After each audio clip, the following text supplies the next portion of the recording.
Today, I will show you how to clear search suggestions on Instagram. And if you find this video helpful, please do not forget to like and subscribe. Now, the first thing you're going to do is you're going to launch the Instagram app on your mobile phone or your device.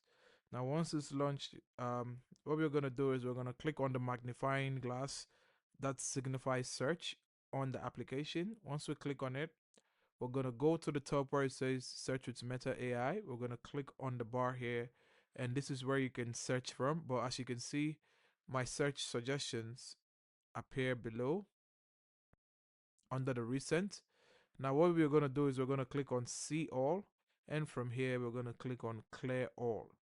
And then it says clear search history, then we're going to clear all. And that's how to clear search suggestions on Instagram. If you do find this video helpful, please do not forget to like and subscribe, and I'll see you in the next one.